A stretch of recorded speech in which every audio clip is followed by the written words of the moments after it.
The D-Day landings, but maybe as you've not seen them before. To mark the 80th anniversary, hundreds of knitters from across the world have recreated scenes from the campaign completely out of wool. And this has been put on display at Notre Dame Cathedral. John Maguire has been to Normandy to meet those behind that rather incredible project.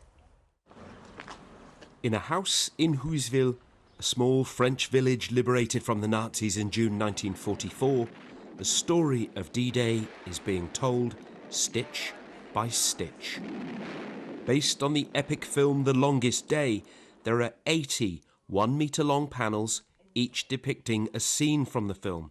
This is the longest yarn. So what have we got? Look at all these boxes, wow. Amazing. It's the brainchild of Tansy Forster, a Normandy resident for 23 years. She recruited an international army of knitters and crocheters to fabricate the panels in painstaking detail. Show me inside here. You want to see this one? So this is one of the panels, a field hospital. Field hospital. Okay. This is just literally up the road from here.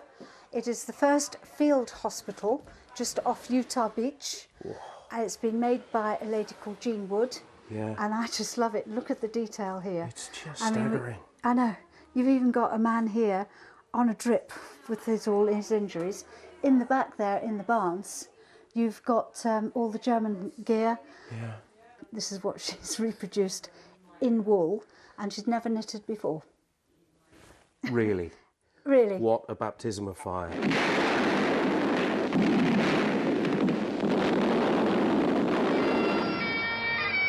Bill Millin, the unarmed piper who famously played on D-Day at Sword Beach and at Pegasus Bridge, is one of the film's most famous characters.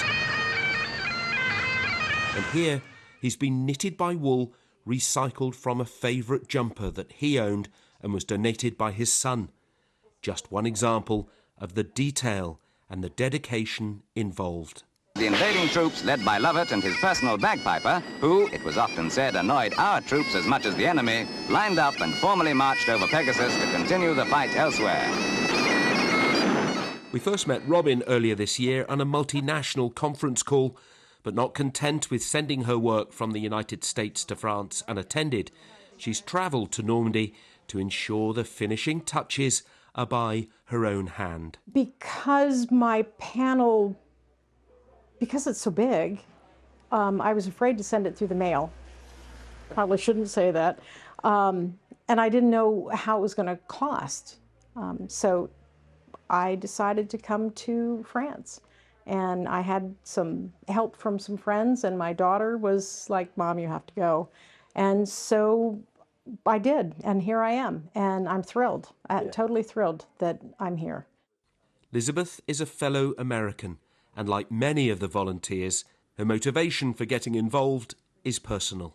My father lost his brother on D-Day on Omaha Beach, and we'd never really heard the story. No one from the family had ever been to Normandy before. So yesterday, some of my friends and I went to the American Cemetery and did a little ceremony, and it was so moving, so fabulous, so wonderful. There are beach landings with the sea turned red, troops attacking German defences, and attempts to show the massive scale of the invasion. The huge logistical effort was one of the keys to victory.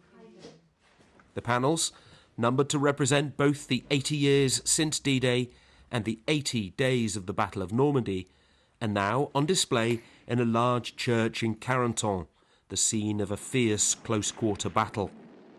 The town will also display other scenes depicting real people. Jacqueline, Paulette and Antoinette were young girls at the time. They're fascinated to see themselves depicted in this way. Là-bas, c'est nous. C'est moi et mes frères et sœurs, là-bas. C'est pas moi. The Longest Yarn will stay on display here until September, before travelling to Southwell Minster in Nottinghamshire and then on to the United States. A unique way to tell the D-Day story that will travel halfway around the world in 80 scenes.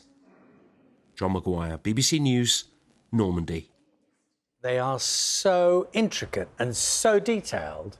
It is extraordinary. So much care has been put into it, which is just so respectful and so like reflective. And when we will be reflecting on D-Day, on the anniversary, it will just, that's what's so lovely about it, I think.